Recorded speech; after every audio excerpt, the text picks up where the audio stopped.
इस्राएल के इतिहास में एक समय ऐसा था जब हर कोई अपनी दृष्टि में जो ठीक समझता था वही करता था। कोई राजा नहीं था, कोई स्थायी व्यवस्था नहीं थी, केवल यहोवा का नाम था और कुछ दिल जो अब भी उसके प्रति निष्ठावान थे। उन्हीं दिनों में एफ्राइम के पहाड़ी देश में एक नगर था, रामातैम सोपीम, एक शांत और पवित्र स्थल जहां सुबह की हवा खेतों को छूती थी और शाम के समय पहाड़ों के बीच सूरज की अंतिम किरणें सोने की तरह झिलमिलाती थी। वहीं रहता था एक व्यक्ति जिसका नाम था एल्काना, जो लेवी गोत्र से था, यरूशलेम के मंदिर में सेवा करने वाले पुरोहितों का वंशज। एल्काना एक धर्मी, विनम्र और परमेश्वर से प्रेम करने वाला व्यक्ति था। उसकी दो पत्नियां थीं, पनिन्ना और हन्ना। पनिन्ना के कई बच्चे थे। उसका घर बच्चों की हंसी और आवाजों से भरा रहता था, लेकिन हन्ना की कोख बांझ थी। यह शब्द केवल एक स्थिति नहीं थी, यह उसकी आत्मा का दुहक था। दिन में वह मुस्कुराती, लोगों से नम्रता से बोलती, पर रात में जब वह अकेली होती तब उसकी आंखों से आंसू बहते। हन्ना प्रार्थना करती और पूछती, हे यहोवा, क्यों ऐसा हो रहा है? लेकिन उसे कोई उत्तर नहीं मिलता। फिर भी हन्ना परमेश्वर से मुंह नहीं मोड़ती थी। उसके भीतर एक ऐसी निष्ठा थी जो आंसू से भी मजबूत थी। वह जानती थी कि जब तक प्राण है तब तक आशा है, और उसका विश्वास इस एक बात पर टिका था कि यहोवा सुनता है। हर वर्ष एल्काना अपने परिवार के साथ शीलो जाता था, जहां उस समय यहोवा का तंबू और वाचा का संदूक रखा था। यह यात्रा केवल बलिदान के लिए नहीं, बल्कि कृतज्ञता और आराधना के लिए थी। वे अपने पशु लेकर जाते, धन्यवाद के गीत गाते और शांति बलिदान चढ़ाते। शीलो का वातावरण भक्ति से भरा रहता। दूर दूर से लोग आते, भजन गूंजते, धूप की सुगंध फैलती और याजक अपने वस्त्रों में सेवा करते। जब एल्काना बलिदान चढ़ाता तो वह अपने परिवार के हर सदस्य को उसका हिस्सा देता था। वह पनिन्ना और उसके बच्चों को उनके हिस्से के अनुसार देता और हन्ना को दोगुना भाग देता था। क्योंकि यद्यपि हन्ना के पास बच्चे नहीं थे, पर एल्काना के हृदय में उसके लिए गहरा प्रेम था। वह जानता था कि हन्ना की आत्मा संवेदनशील है और वह उसे सम्मान और सांत्वना देना चाहता था। परंतु पनिन्ना, जो अभिमानी स्वभाव की थी, इसे अपने लिए अपमान मानती। वह हन्ना को चिढ़ाती, कहती, देखो, परमेश्वर ने मुझे फलदायी किया, पर तुझे नहीं। क्या तेरी प्रार्थनाएं व्यर्थ नहीं रही? हन्ना इन तानों को सह लेती, पर हर बार उसका दिल टूट जाता। जब वे मंदिर में जाती तब भी पनिन्ना उसके पीछे हंसती। हर वर्ष यह यातना बढ़ती गई। एक बार जब वे शीलो पहुंचे तो बलिदान के बाद भोजन का समय आया। सभी खा रहे थे, पर हन्ना का मन टूट चुका था। उसने भोजन नहीं किया। उसकी आंखें आंसुओं से भरी थी। एल्काना ने उसके पास आकर कहा, हन्ना, तू क्यों रोती है? तू क्यों नहीं खाती? क्या मैं तेरे लिए 10 पुत्रों से अच्छा नहीं हूं? यह प्रेम का वाक्य था, पर वह दर्द को मिटा नहीं पाया, क्योंकि हन्ना का संघर्ष किसी इंसान से नहीं था, यह उसकी आत्मा और परमेश्वर के बीच का था। वह उठी और चुपचाप यहोवा के भवन में चली गई। वहां एली, याजक, द्वार के पास अपने स्थान पर बैठा था। शांति थी, दीपक टिमटिमा रहे थे, धूप की सुगंध फैल रही थी। हन्ना घुटनों पर झुकी और उसका दिल टूट गया। उसने आंसुओं में प्रार्थना की, हे सेनाओं के यहोवा, यदि तू सचमुच अपनी दासी की दुर्दशा को देखे और मुझे स्मरण करे और अपनी दासी को न भूले और अपनी दासी को एक पुत्र दे, तो मैं उसे जीवन भर तेरे लिए अर्पित कर दूंगी और उसके सिर पर कभी उस तरह न फिरेगा। वह बोल नहीं रही थी, केवल उसके होंठ हिल रहे थे। उसका हृदय शब्दों से परे था। एली ने यह देखा और समझ नहीं पाया। उसने सोचा कि वह स्त्री नशे में है। एली ने कहा, स्त्री, तू कब तक नशे में रहेगी? अपना नशा उतार। पर हन्ना ने आंखों में आंसू लिए अत्यंत नम्रता से कहा, नहीं मेरे प्रभु, मैं एक दुखी स्त्री हूं। मैंने न दाखरस पिया है, न कोई मादक पेय। मैं तो अपना मन यहोवा के सामने उंडेल रही हूं। अपनी दासी को व्यर्थ की स्त्री मत समझना, क्योंकि मैं अपने दुख और शोक के कारण अब तक बोलती रही हूं। एली ने तब जाना कि यह स्त्री विशेष है और उसकी प्रार्थना सच्ची है। उसने आशीर्वाद दिया, शांति से जा, इस्राएल का परमेश्वर तेरी याचना पूरी करे। हन्ना उठी और उसी क्षण उसका चेहरा बदल गया। उसके भीतर कुछ हुआ था, एक दिव्य शांति, एक विश्वास की ज्योति। वह फिर से अपने परिवार के पास लौटी, भोजन किया और उसकी आंखों में पहली बार वर्षों बाद मुस्कान लौट आई। वह जानती थी परमेश्वर ने सुन लिया है। अगले दिन वे सब प्रातःकाल उठे, यहोवा के आगे झुके और फिर अपने नगर लौट आए। और समय बीतने पर यहोवा ने हन्ना को स्मरण किया। वह गर्भवती हुई और जब समय पूरा हुआ उसने एक पुत्र को जन्म दिया। उसने उसका नाम रखा शमूएल, अर्थात परमेश्वर से मांगा गया। उसका घर पहली बार बच्चे की रोने की आवाज से गूंजा। उसके आंसू अब हंसी में बदल गए। वह अपने बच्चे को देखकर कहती, तू वह उत्तर है जो स्वर्ग ने मुझे दिया है। लेकिन वह जानती थी कि यह बच्चा केवल उसका नहीं है, वह यहोवा के लिए जन्मा है। जब बालक दूध से छुड़ाया गया तब हन्ना अपने पति के साथ उसे शीलो ले गई। 3 बैल, 1 एपा आटा और दाखरस लेकर वे यहोवा के घर पहुंचे। हन्ना अपने छोटे बालक को लेकर याजक एली के पास गई और कहा, मेरे प्रभु, मैं वही स्त्री हूं जो यहां तेरे पास खड़ी होकर यहोवा से प्रार्थना करती थी। इसी बालक के लिए मैंने प्रार्थना की थी और यहोवा ने मुझे वह दे दिया जो मैंने मांगा था। अब मैं उसे यहोवा को अर्पित करती हूं, वह जीवन भर यहोवा का रहेगा। फिर वे सब यहोवा के सामने झुक गए और दंडवत किया। उस क्षण हन्ना का चेहरा किसी स्वर्गीय शांति से चमक रहा था। यह उसका त्याग नहीं था, यह उसकी आराधना थी। जो उसने मांगा वही उसने लौटाया।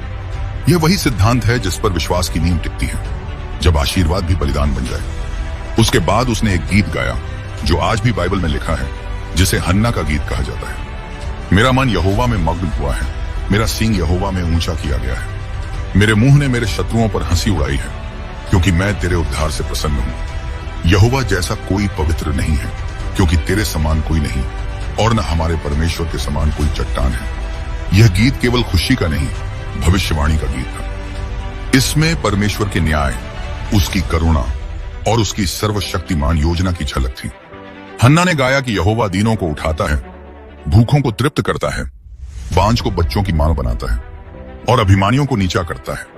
यह वही आत्मा थी जो सदियों बाद मरियम के गीत मैग्निफिकेट में फिर सुनाई दी, क्योंकि परमेश्वर एक ही आत्मा से कार्य करता है, चाहे वह हन्ना में हो या मरियम में। हर वर्ष जब हन्ना शीलो जाती, वह अपने पुत्र के लिए एक छोटा वस्त्र सिलकर ले जाती, अपने हाथों से, प्रार्थना के साथ। वह उसे देखती, उसे आशीर्वाद देती और उसका हृदय गर्व और कृतज्ञता से भर जाता। एली याजक उसे आशीर्वाद देता और कहता, यहोवा तुझे और तेरे पति को उस स्त्री के कारण और संतान दे जिसे तू यहोवा को समर्पित कर चुकी है। और यहोवा ने उसे आशीष दी। उसने 3 पुत्र और 2 पुत्रियां और पाई। हन्ना की कहानी का यह अध्याय वहीं समाप्त होता है जहां उसकी बांझ आत्मा मातृत्व की पूर्णता में बदल जाती है। पर सच्चाई यह है, उसकी विजय केवल बच्चे के जन्म में नहीं थी, बल्कि इस बात में थी कि उसने अपने उत्तर को वापस परमेश्वर को दे दिया। वह समझ गई थी कि प्रार्थना केवल पाने के लिए नहीं, देने के लिए भी होती है। शीलो के मंदिर में जब हन्ना ने अपने नन्हे शमूएल को समर्पित किया था, तब उसके हृदय में केवल आंसू ही नहीं थे, बल्कि एक ऐसी गहरी शांति थी जो केवल उस स्त्री को मिल सकती है जिसने परमेश्वर की प्रतिज्ञा को अपने जीवन में सच होते देखा हो। उसने जिस बच्चे के लिए वर्षों तक रो रो कर प्रार्थना की थी, अब वही बच्चा उसके बाहों से निकलकर उस परमेश्वर के हाथों में जा रहा था जिसने उसे दिया था। उसके हृदय में न कोई शिकायत थी, न कोई डर। वह जानती थी कि जिसने जीवन दिया वही उसकी देखभाल करेगा। जब उसने शमूएल को एली के हाथों में सौंपा, उसके होंठों पर मुस्कान थी, एक ऐसी मुस्कान जो बलिदान से जन्म लेती है, और एक ऐसे प्रेम की अभिव्यक्ति थी जो परमेश्वर पर संपूर्ण विश्वास रखता है। वह जानती थी कि यह अलविदा नहीं बल्कि एक नई शुरुआत है, उस योजना की जो परमेश्वर ने इस बालक के लिए रची थी। वह रात शीलो के आंगन में ठंडी और शांत थी। मंदिर के दीपक अब मंद हो चुके थे और हवा में धूप की वेदी की सुगंध धीरे धीरे फैल रही थी। हन्ना ने अपने बेटे के छोटे छोटे हाथों को छुआ और उसकी आंखों में देखा। उनमें मासूम विश्वास था। शमूएल अभी सब कुछ नहीं समझता था, पर उसकी आत्मा परमेश्वर की निकटता को महसूस कर रही थी। वह मंदिर की ओर देखता रहा, जैसे कोई बालक अपने घर के दरवाजे को पहचान लेता है। जब हन्ना ने अपने पुत्र को यहोवा के सामने समर्पित किया, तब उसने धीरे से कहा, यहोवा तेरा रखवाला हो मेरे पुत्र। फिर वह शांति से अपने घर लौट गई। यह वही क्षण था जब एक माँ अपने बेटे को खो नहीं रही थी, बल्कि उसे उस उद्देश्य में समर्पित कर रही थी जिसके लिए उसे बनाया गया था। शमूएल मंदिर में एली के साथ रहने लगा।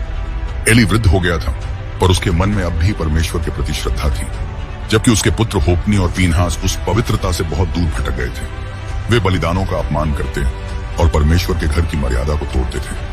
परंतु इन सब के बीच एक छोटा सा बालक मंदिर के द्वारों के पास चलता फिरता रहता था, विनम्र, शांत और सीखने के लिए उत्सुक। वह देखता था कि कैसे लोग अपने पशु बलिदान लेकर आते हैं, कैसे याजक प्रार्थना करते हैं और कैसे लोग यहोवा के नाम में सिर झुकाते हैं। हर दृश्य उसके मन में कुछ न कुछ गहराई से छाप छोड़ता जा रहा था। वह केवल देख नहीं रहा था, बल्कि सब कुछ अपने भीतर समेट रहा था। एक ऐसी आत्मिक विरासत जो आने वाले समय में उसे इजराइल का महान नबी बनाएगी। इधर हन्ना हर वर्ष शीलो आती थी। जब वह आती तो अपने पुत्र के लिए एक छोटा वस्त्र लेकर आती, एक अंगरखा जो उसने स्वयं सिला होता। उसकी उंगलियों ने हर टांके के साथ प्रार्थना की होती।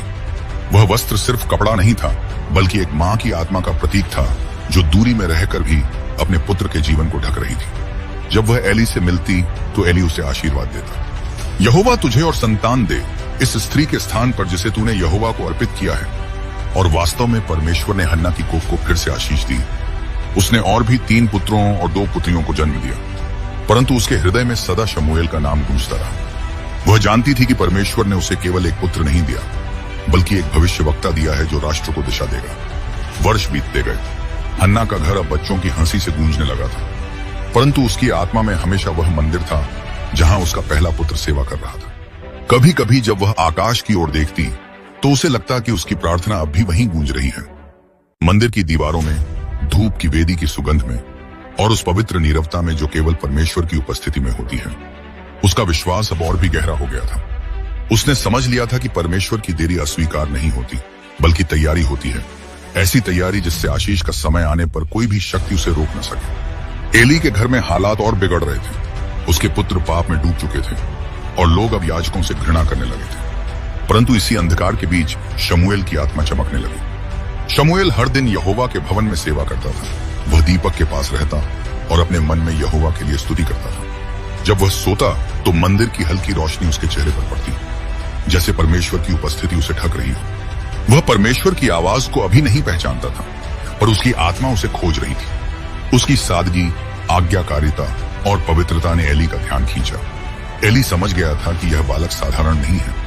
इसी बीच एक रात जब सब सो चुके थे और मंदिर में गहरा सन्नाटा था, परमेश्वर ने पुकारा, शमूएल, शमूएल। यह वह क्षण था जब स्वर्ग ने धरती से बात की और एक छोटे बालक ने उस आवाज को पहली बार सुना, पर वह समझ नहीं पाया। वह दौड़कर एली के पास गया और बोला, तूने मुझे बुलाया? एली ने कहा, मैंने नहीं बुलाया, जा सो जा। लेकिन वह आवाज फिर आई और फिर तीसरी बार। तब एली को समझ आया कि यह यहोवा की पुकार है। एली ने कहा, जब वह फिर बुलाए तो तू कहना, हे यहोवा कह, क्योंकि तेरा दास सुन रहा है। और जब चौथी बार आवाज आई तब शमूएल ने वही कहा, और वह रात उसकी जिंदगी की दिशा बदल देने वाली रात बन गई। उस रात यहोवा ने उसे एली के घर के विरुद्ध न्याय की बात बताई, एक कठिन संदेश, पर यह एक प्रमाण था कि परमेश्वर अब इस बालक के माध्यम से बोलेगा। अगली सुबह शमूएल भय में था। वह नहीं चाहता था कि एली को बताए। तब एली ने शमूएल को पुकार कर कहा, हे मेरे बेटे शमूएल। वह बोला, क्या आज्ञा? तब एली ने पूछा, वह कौन सी बात है जो यहोवा ने तुझसे कही है, उसे मुझसे न छिपा। जो कुछ परमेश्वर ने तुझसे कहा हो, यदि तू उसमें से कुछ भी मुझसे छिपाए तो परमेश्वर तुझसे वैसा ही वरन उससे भी अधिक करे। तब शमूएल ने सब कुछ बताया। एली ने सिर झुकाकर कहा, वह तो यहोवा है, जो कुछ वह भला जाने वही करे। उस क्षण से शमूएल केवल एक बालक नहीं रहा, वह परमेश्वर का प्रवक्ता बन गया और इस्राएल में उसकी पहचान बनने लगी। उधर हन्ना जब इस बात को सुनती होगी कि उसका पुत्र अब यहोवा का नबी बन गया है, तो उसके आंसू बहते होंगे, पर वे दुहक के नहीं, आभार के आंसू होंगे। उसने अपने बेटे को खोया नहीं था, उसने उसे उसके सच्चे उद्देश्य में पाया था। वह जानती थी कि उसकी हर रात की प्रार्थना, हर आंसू और हर शब्द अब एक भविष्यवाणी बन चुका है, जो आने वाले वर्षों में इस्राएल के भाग्य को दिशा देगा। और इस तरह हन्ना की कहानी यहाँ और भी गहराई पाती है। यह केवल एक माँ की कथा नहीं है, यह उस स्त्री की कहानी है जिसने अपने दुहक को उपासना में बदला, अपने आंसुओं को बीज बनाया और अपने पुत्र को परमेश्वर के हाथों में सौंपकर स्वयं को अमर बना लिया। उसकी प्रार्थना अब केवल शब्द नहीं, बल्कि उस स्त्री की आत्मा का गान बन चुकी थी, जिसने साबित किया कि परमेश्वर सुनता है और समय आने पर उत्तर देता है। समय बीतता गया और शीलो का वह छोटा बालक अब एक युवा बन चुका था। शमूएल की आवाज अब इस्राएल के हर कोने में गूंजने लगी थी। वह न तो राजमहल का पुत्र था, न किसी महान परिवार का उत्तराधिकारी, परंतु उसके जीवन में वह कुछ था जो किसी और में नहीं था, परमेश्वर की उपस्थिति। लोग उसे देखने आते, उसकी बातों को सुनते और उसके शब्दों में उन्हें एक ऐसी सच्चाई महसूस होती जो मनुष्य से नहीं, परमेश्वर से आती थी। वह जब बोलता तो मानो स्वर्ग पृथ्वी पर झुक जाता था। लोग कहते, यह वही बालक है जो कभी हन्ना की गोद में खेलता था, यह वही है जो मंदिर में दीपक जलाता था। पर अब वह इस्राएल की आत्मा का दूत बन चुका था। हन्ना का नाम शायद अब लोगों के बीच बहुत नहीं लिया जाता था, परंतु जो लोग जानते थे वे समझते थे कि इस महान नबी के पीछे एक माँ की प्रार्थना खड़ी है। हन्ना अब उम्रदराज हो चुकी थी, उसके बालों में सफेदी आ चुकी थी, पर उसकी आत्मा पहले से अधिक उज्जवल थी। जब भी वह अपने अन्य बच्चों के साथ बैठती तो उसकी आंखों में कभी कभी एक दूर की दृष्टि होती, जैसे वह किसी ऐसे स्थान को देख रही हो जो सामान्य आंखों से नहीं दिखाई देता। वह अक्सर अपने छोटे घर के बाहर बैठकर आसमान की ओर देखा करती, जहां से कभी उसने अपने जीवन की सबसे गहरी प्रार्थना की थी। अब वह जानती थी कि परमेश्वर ने न केवल उसकी सुन ली थी, बल्कि उस एक उत्तर के माध्यम से पूरी पीढ़ी को छू लिया था। शमूएल के नेतृत्व में इसराइल ने एक नया युग देखा। यह वह समय था जब परमेश्वर का वचन लोगों के बीच फिर से जीवित हो रहा था। लंबे समय से इसराइल एक ऐसी अवस्था में था जहां न भविष्यवाणी थी, न आत्मिक दिशा। लोग अपनी अपनी दृष्टि में जो ठीक लगता था वही करते थे। परंतु अब शमूएल आया था और उसके माध्यम से यहोवा ने फिर से अपनी आवाज सुनाई। लोग जब उसके पास आते तो वह केवल न्याय नहीं करता, बल्कि उन्हें परमेश्वर की उपस्थिति में वापस ले जाता। वह सिखाता कि बलिदान से अधिक आज्ञाकारिता महत्वपूर्ण है, कि पश्चाताप केवल शब्दों से नहीं, हृदय से होना चाहिए। और यह वही आत्मा थी जो उसकी मां से आई थी। वही नम्रता, वही विनम्रता, वही विश्वास। कभी कभी जब शमूएल अकेला होता, वह शीलो के उन दिनों को याद करता, जब वह छोटा था और मंदिर के पास खेलता था, जब हन्ना हर वर्ष उसके लिए वस्त्र लाती थी। उसे याद आता कि कैसे वह उसकी उंगलियों से बनी हुई सुई की बुनाई को महसूस करता था। वह उस वस्त्र को पहनकर प्रार्थना करता और उसके हृदय में एक गर्माहट महसूस होती, जैसे उसकी मां की आत्मा उसके पास हो। अब जब वह इसराइल का नेता था, तो उसे समझ में आता कि उसकी मां ने केवल उसे जन्म नहीं दिया था, बल्कि उसे गढ़ा था, हर प्रार्थना, हर आंसू, हर मन्नत के माध्यम से। हन्ना का जीवन अब बाहरी दृष्टि से शांत था, पर उसकी आत्मा में एक दिव्य प्रसन्नता थी। उसने देखा था कि कैसे परमेश्वर ने उसके जीवन के माध्यम से काम किया। उसने यह अनुभव किया कि परमेश्वर की योजना हमेशा समझ में नहीं आती, परंतु हर देरी में उसका एक उद्देश्य छिपा होता है। जब वह युवावस्था में रोती थी, तब उसे लगता था कि उसकी सुनवाई नहीं हो रही, पर अब वृद्धावस्था में वह समझ गई थी कि परमेश्वर की खामोशी भी उत्तर का एक रूप होती है। उसने सीखा कि सच्चा विश्वास वही है जो परिणाम देखने से पहले भरोसा रखे। शमूएल के जीवन में कई बड़े मोड़ आए। उसने इसराइल में राजशाही की नींव रखी। उसने शाऊल को अभिषेक किया और फिर दाऊद को चुना, वह युवक जो मसीहा की वंशावली का हिस्सा बना। हन्ना को यह सब प्रत्यक्ष रूप से देखने का अवसर नहीं मिला होगा, पर उसकी आत्मा जानती थी कि जो बीज उसने बोया था, वह अब वंशों तक फल दे रहा है। उसका पुत्र अब केवल उसका पुत्र नहीं रहा, वह परमेश्वर के राज्य का उपकरण बन गया था। हन्ना की कहानी का असली सौंदर्य यही है कि उसने अपने दुहक को निराशा में नहीं, बल्कि प्रार्थना में बदला। उसने परमेश्वर से मांगा और जब पाया तो लौटा कर दिया। यह संसार पाने पर पकड़ता है, पर उसने देकर पाया, और यही उसका चमत्कार था। उसने हमें सिखाया कि परमेश्वर की प्रतिज्ञाएं समय पर पूरी होती हैं और कोई भी आंसू व्यर्थ नहीं जाता। हर प्रार्थना जो सच्चे दिल से की जाती है, वह एक दिन उत्तर बनकर लौटती है। शायद वैसे नहीं जैसे हम सोचते हैं, पर वैसे जैसे परमेश्वर चाहता है। बाइबल कहती है कि यहोवा ने हन्ना को स्मरण किया। यह शब्द केवल एक ऐतिहासिक वाक्य नहीं है, यह हर उस स्त्री, हर उस मनुष्य के लिए है जो चुपचाप रोते हुए भी विश्वास नहीं छोड़ता। हन्ना इजराइल की हर स्त्री के लिए एक प्रतीक बन गई। यह प्रमाण कि परमेश्वर कभी भूलता नहीं कि जो हृदय टूटे हुए हैं, उनके पास यहोवा स्वयं आता है। उसके गीत में जो शब्द थे, मेरा हृदय यहोवा के कारण मग्न है, मेरा सींग यहोवा के कारण ऊंचा हुआ है, वे अब भी युगों से गूंजते हैं हर उस आत्मा में जो प्रार्थना में विश्वास रखती है। और जब कभी कोई स्त्री निःसंतान होकर भी प्रार्थना में रोती है, तो उसके आंसू में हन्ना की स्मृति चमकती है।